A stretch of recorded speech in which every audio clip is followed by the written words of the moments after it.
बाबूजी, कल जो नल्हड़ में श्री शिव मंदिर में कांड हुआ है जी उनके श्रद्धालुओं पर जो एक बहुत बड़ा हमला, सुनियोजित हमला हुआ है जी, क्या आप वहाँ थे? मैं वहाँ एट ए टाइम मौजूद था और पूरी वारदात मेरे सामने हुई थी।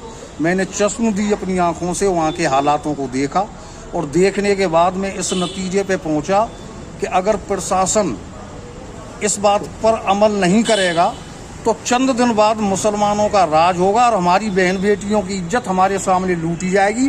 कोई भी इसमें दो राय नहीं है। वहाँ का जो मैंने वो देखा है, स्थिति का जायजा लिया है, वहाँ चारों तरफ से गोलियां बरस रही थी और कोई भी वहाँ प्रशासन का व्यक्ति मौजूद नहीं था। हमारी माताएं बहनें, अगर आध घंटे बाद हमने देखा था कि अंधेरा होने जा रहा था, हमारे सामने हमारा कत्लेआम होता और हमारी बहन बेटियों की इज्जत हमारे सामने लूट के और उनको कत्ल किया जाता।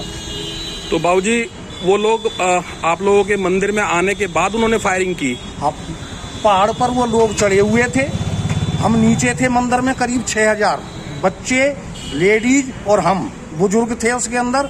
वो चारों तरफ पहाड़ पर चढ़ने के बाद चारों तरफ से फायर हो रहा था।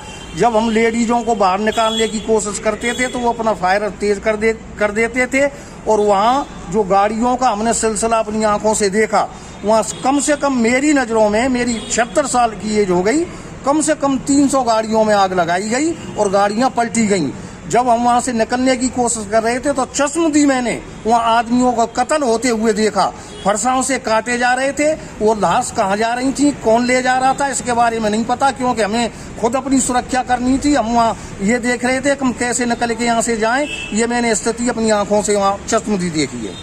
तो जैसे टीवी पर बता रहे हैं कि 1 या 2 लोग ही मरे हैं, तो आपके हिसाब से वहाँ पे कितने लोगों को ऐसा हताहत हुए हैं? मेरी नज़रों में कम से कम बता रहा हूँ 50 आदमियों का कत्ल वहाँ हुआ है। और जो ये कह रहे हैं कि टीवी में एक भी वहाँ नहीं मिला है, तो मैं उनसे एक प्रश्न करना चाहता हूँ कि टीवी पर स्टेटमेंट देने वाले को क्या पता है, क्या वह वहाँ मौजूद था, क्या उसने सरेआम वहाँ की स्थिति देखी? मैंने स्वयं वहाँ देखा, मेरी माताएं बहनों की किस तरह से वहाँ दुर्गति हो रही थी, किस तरह से वहाँ हिसाब किताब किया जा रहा था। चारों तरफ से फायरिंग हो रही थी, कोई भी वहाँ पूछने वाला नहीं था, कोई प्रशासन नहीं था वहाँ। चश्मदीद मैंने ये देखा। और मैं ये कहूँगा, जब तक हिंदू समाज ये सोचता रहेगा कि मेरी लड़की के साथ बलात्कार नहीं हुआ है, जब तक ऐसा होता रहेगा, जब तक मैं ये धारणा नहीं कर लूँगा कि ये कांड मेरी लड़की के साथ हुआ है, जब तक इस देश में सुधार नहीं हो सकता।